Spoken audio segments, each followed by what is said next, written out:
Assalamualaikum warahmatullahi wabarakatuh. Selamat pagi semua. Kami dari kelompok 12 akan mempresentasikan tentang model budaya dan perubahan organisasi. Yang pertama yaitu pengertian budaya organisasi. Budaya organisasi secara umum didefinisikan sebagai sikap, nilai, kepercayaan, norma, dan kebiasaan yang membedakan suatu organisasi dengan organisasi lainnya. Selanjutnya, Jansen menetapkan culture web yang mencatat sejumlah komponen yang membantu dalam definisi budaya organisasi. Yang pertama, paradigma organisasi, tentang apa yang dilakukan oleh organisasi seperti misi, nilai-nilai, dan bagaimana organisasi mendefinisikan dirinya sendiri. Yang kedua, yaitu sistem kontrol, merupakan proses untuk memantau kinerja dan perilaku. Yang ketiga, struktur organisasi, berupa baris pelaporan, hierarki, dan alur kerja. Yang keempat, yaitu struktur kekuatan, tentang siapa yang membuat keputusan, seberapa besar kekuasaan, dan berdasarkan apa kekuatan dan pengaruh itu. Yang kelima, yaitu simbol, berupa logo dan desain, alokasi kantor, parkir mobil, dan sarana lain yang nyata. Yang keenam, yaitu ritual dan rutinitas, berupa rapat, laporan, anggaran, dan proses peninjauan kinerja. Dan yang terakhir, yaitu cerita dan mitos, merupakan penyampaian pesan tentang apa yang penting dan dihargai dalam suatu organisasi. Selanjutnya, terdapat pengamatan yang dilakukan oleh Dill dan Kennedy tentang budaya kuat dan lemah. Yang pertama, budaya yang kuat di mana karyawan merespon perubahan situasi secara konsisten dengan keselarasan mereka terhadap nilai-nilai organisasi. Dalam hal ini, terdapat nilai prediktabilitas yang tinggi. Yang kedua, budaya yang lemah di mana ada sedikit keselarasan dengan nilai-nilai organisasi. Di sini, kontrol harus dilakukan melalui prosedur, aturan, dan sistem formal yang lebih luas. Selanjutnya, yaitu model budaya organisasi. Yang pertama, Hofstede.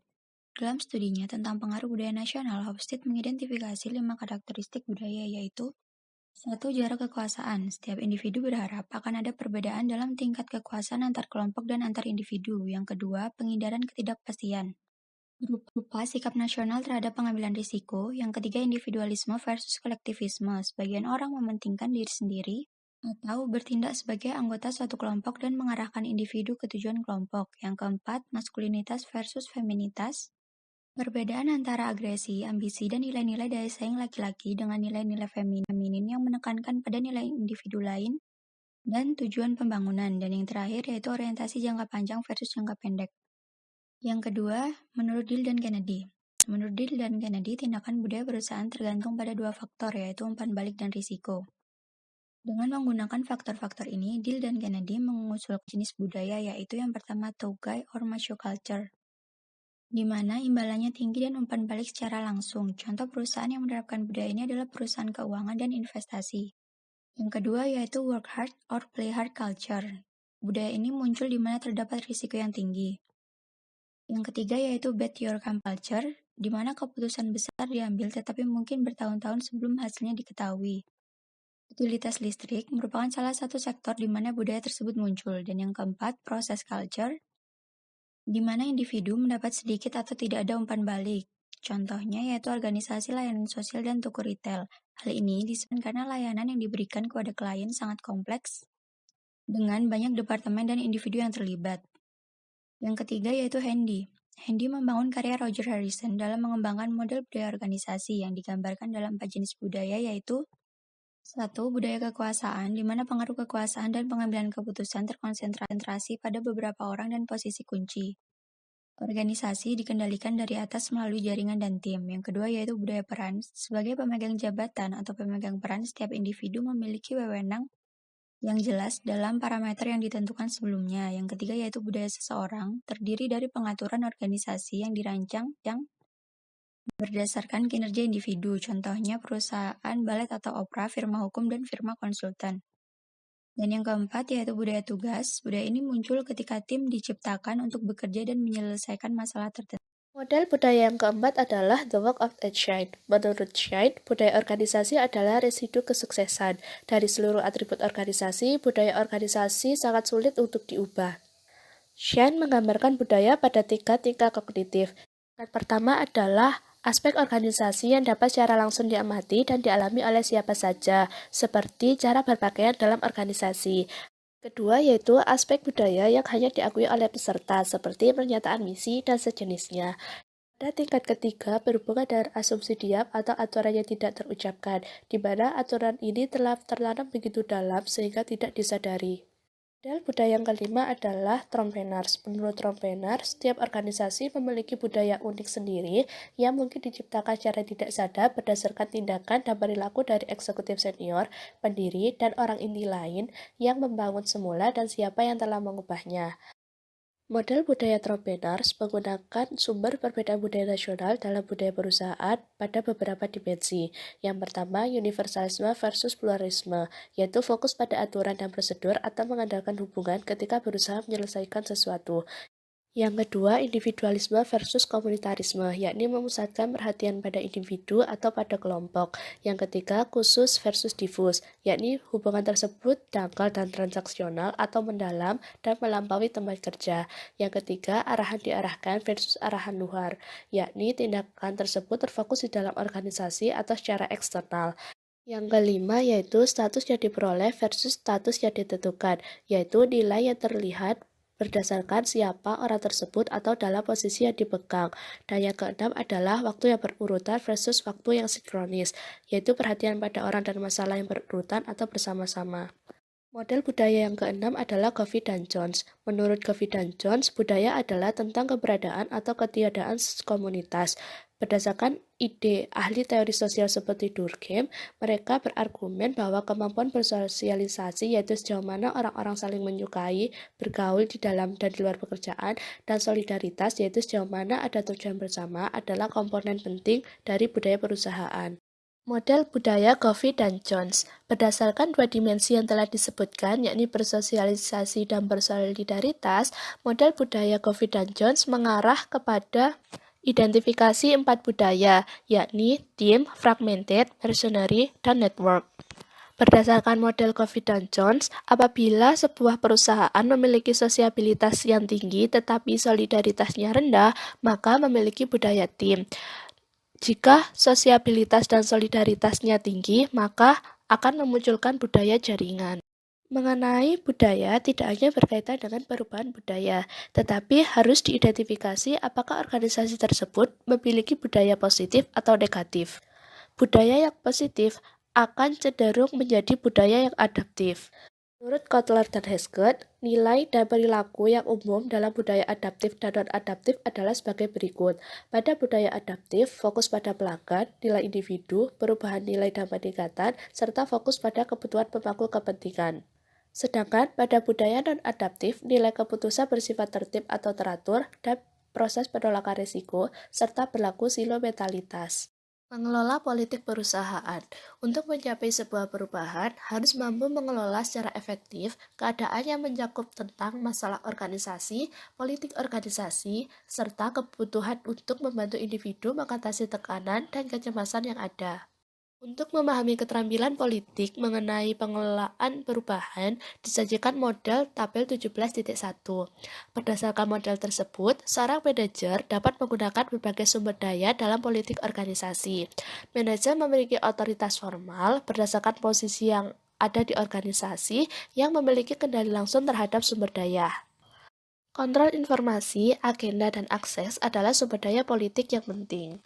Proses politik organisasi bisa dilakukan melalui negotiation, influencing, mobilizing support, mobilizing bias, use of emotion, ceremony and ritual, serta professional mystery. Sedangkan bentuk dari politik organisasi dapat berupa budget, career, succession, information, organizational structure, dan appraisal.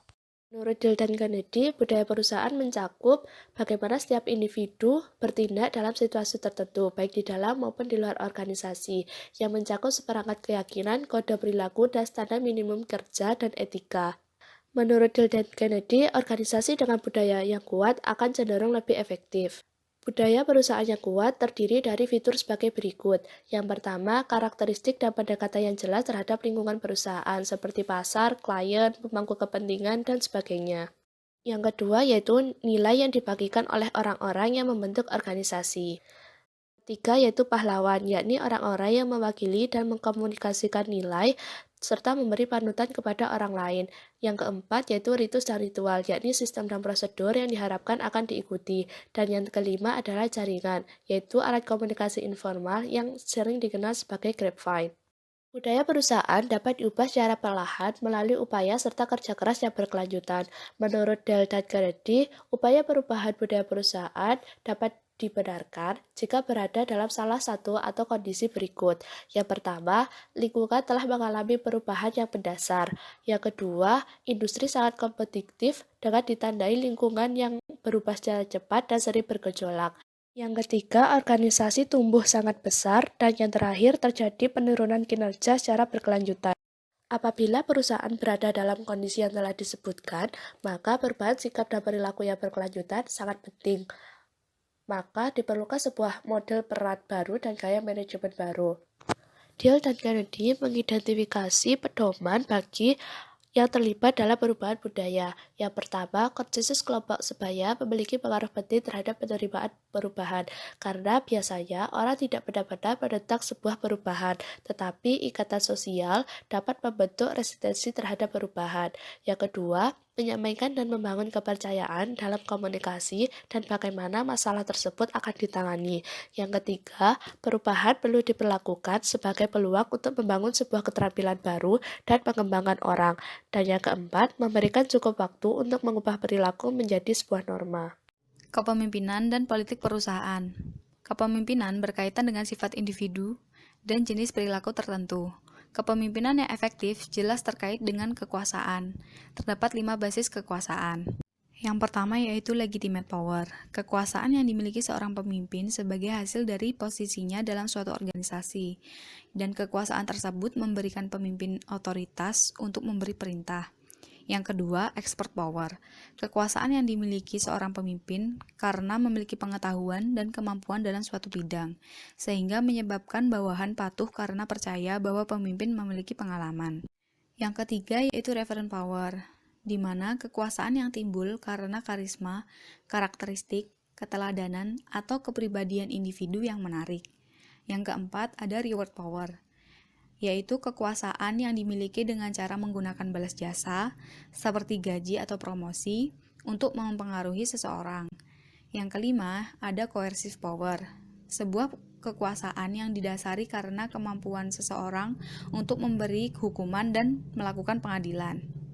Menurut Kotler, individu yang menggunakan kekuasaan dengan efektif cenderung memiliki beberapa karakteristik. Yang pertama yaitu peka terhadap orang lain, kemudian memiliki pemahaman intuitif yang baik, cenderung mengembangkan semua jenis kekuatan, menetapkan tujuan karir, menggunakan semua sumber daya, kewenangan, dan kekuasaan, terlibat pada perilaku yang berorientasi pada kekuatan, serta mengakui dan menerima sebagai fakta bahwa mereka mempengaruhi perilaku dan kehidupan orang lain. Mengatasi konflik. Terdapat beberapa hal yang tidak dapat dilakukan oleh manajer untuk mengatasi konflik. Yang pertama yaitu, pengambilan keputusan bukanlah suatu proses yang rasional atau teratur, di mana pengambilan keputusan biasanya terjadi pada periode perubahan yang ditandai oleh ketidakpastian dan keterlibatan emosi. Yang kedua yaitu tuntutan yang saling bertentangan. Di dalam dunia yang sumber dayanya terbatas, akan selalu ada tuntutan untuk sumber daya, perhatian, atau prioritas yang saling bertentangan. Yang ketiga yaitu ketidakpastian, di mana dalam mengatasi suatu konflik pasti akan sesuatu yang tidak pasti. Yang keempat yaitu prasangka. Semua orang memiliki pendapat dan pandangan yang berbeda-beda, sehingga belum tentu pandangan seseorang tersebut sama dengan pandangan perusahaan. Yang kelima yaitu kekuatan eksternal, di mana terdapat perubahan dalam pasar, teknologi, kerangka hukum eksternal yang perlu ditangani oleh manajer. Untuk mengatasi suatu konflik, manajer dapat melakukan beberapa hal. Yang pertama, fokus memilih masalah yang akan diatasi. Yang kedua, mengembangkan pengetahuan tentang organisasi, klien, pelanggan, dan masyarakat, sehingga memberikan informasi yang bermanfaat untuk mengatasi suatu konflik. Yang ketiga, mengembangkan kesadaran diri dengan melihat kelemahan, kekuatan, dan tujuan yang ingin dicapai. Yang keempat yaitu mengembangkan keterampilan yang dimiliki, sehingga dapat mempengaruhi orang lain. Selain 4 hal yang sudah disebutkan, terdapat beberapa hal lain yang dapat dilakukan oleh manajer. Yang pertama yaitu mengatur dan mempertahankan nilai. Yang kedua, dukungan pemecahan masalah dan resiko. Yang ketiga, merancang sistem untuk mendukung aksi. Yang keempat, fokus pada yang dapat dikelola. Yang kelima, dalam dunia yang tidak pasti, manajer tidak dapat berada di semua tempat. Yang keenam, menghabiskan waktu pada masalah atau proyek. Yang ketujuh, menafsirkan tradisi organisasi pada sistem baru, prosedur, dan solusi. Yang kedelapan, mengelola waktu secara efektif.